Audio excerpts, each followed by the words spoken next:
آپ کے اس ضرورت کو غیب سے پورا فرمائے، آپ کے لیے خوشی کا جو ہے نا پیغام ملے انشاءاللہ تعالی۔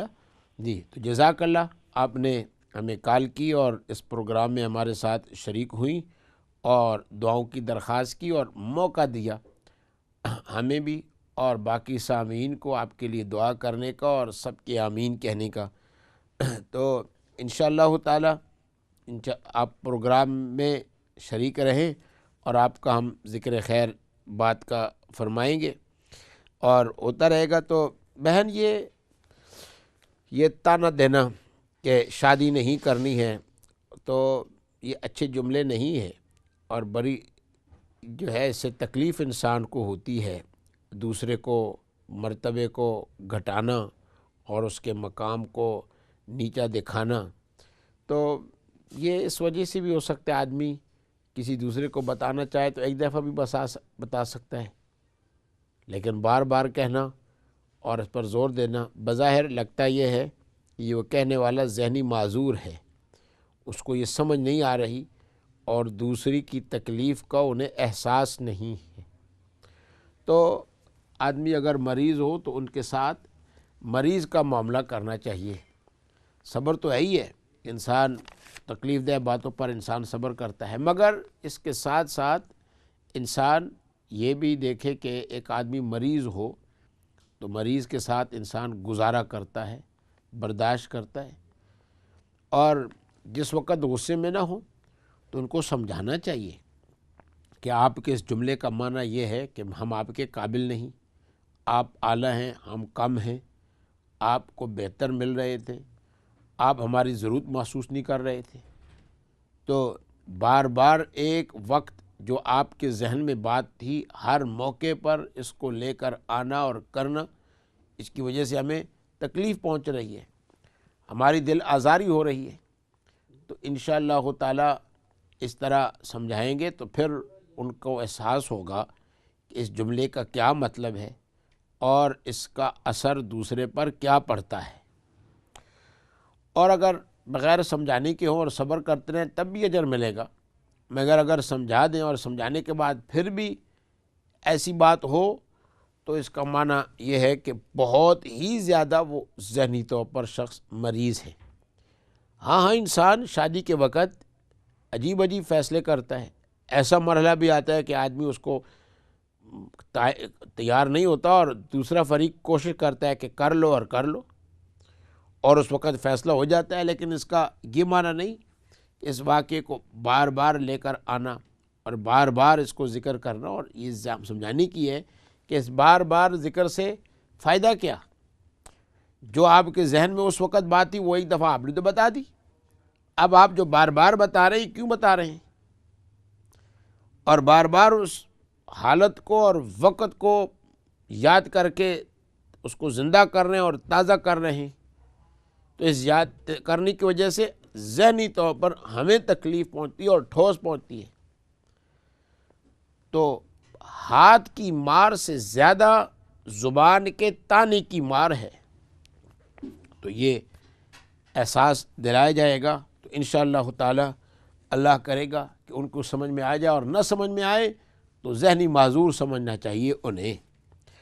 اور جہاں تک خواب میں آپ نے پیالوں کو دیکھا اور تو اس میں یہ ہے کہ آپ کے اپنے جو مسائل ہیں وہ مسائل مشکلات جو آتی ہیں تو رکاوٹیں جو آ جاتی ہیں اور دیر سے جو حل ہوتے ہیں، بعض ایسے مسئلے بھی ہوتے ہیں اور جلدی بھی حل ہو جاتے ہیں، تو اس چیز کی طرف آپ کو یاد دہانی کرائی گئی ہے کہ بعض مسائل جلدی حل ہو جائیں گے، بعض مسائل ذرا دیر سے حل ہو جاتے ہیں، تو اس کیفیت کو خواب میں بیان کیا گیا ہے۔ اور دوسری خواب جو آپ نے دیکھی کہ فیملی کے ہیں اور سب چھوڑ کر چلے جا چکے ہیں، تو یہ انسان کے اوپر حالات ہوتے ہیں جن کو آدمی اپنا سمجھتا ہے، وہ چلے جاتے ہیں، یعنی مدد کے موقع پر ان کی مدد نہیں پہنچتی، لیکن اوروں سے باہر سے انسان کی مدد آ جاتی ہے اور آپ کی ضرورت پوری ہو جاتی ہے۔ تو اس لیے اس بات کی طرف آپ کو اشارہ دیا گیا اور سمجھایا گیا ہے۔ ایک اور کال لیتی جی۔ السلام علیکم ورحمۃ اللہ وبرکاتہ۔ وعلیکم السلام ورحمۃ اللہ وبرکاتہ۔ مولانا صاحب آپ نے وہ قصہ ختم ہی نہیں کیا جو 2 چیزیں بتا رہے تھے۔ انشاءاللہ تعالی ہم اس پروگرام میں ختم ہونے سے پہلے جو اور ایک دوسرا میرا سوال ہے۔ ہیلو جی میں یہ کہنا چاہتی ہوں کہ آج کل بیٹیوں کو جو ہے جب شادی ہوتی ہے تو زیادہ تر توجہ یہ ہوتی ہے کہ اچھے سے اچھا ہال بک کیا جائے، جہیز دیا جائے، زیور دیا جائے، اور اچھی طرح جو لباس کی تیاری ہوتی ہے وہ کرائی جائے، اچھے سے اچھا جو ہے وہ لباس پہنایا جائے اور رسم و رواج نبھائے جائیں۔ لیکن جو اخلاق ہیں اور جو سیرت اور جو لڑکی نے آگے جا کے دوسرے گھر میں کس طریقے سے ان کو ڈیل کرنا ہے، کس طریقے سے ساس سسر کے ساتھ، اس کے بہن بھائیوں کے ساتھ، خاوند کے ساتھ، وہ پوری گائیڈ کوئی نہیں کرتا اور اس کے اوپر بالکل زیرو جو ہے رسپانس ہوتا ہے۔ تو اس چیز کے بارے میں سب سے پہلے بیٹیوں کو یہ سکھانا چاہیے کہ خاوند کے ساتھ، ساس سسر کے ساتھ، ہر ایک کے ساتھ آپ نے کس طرح نبھانا ہے اور کس طرح لے کے جانا ہے۔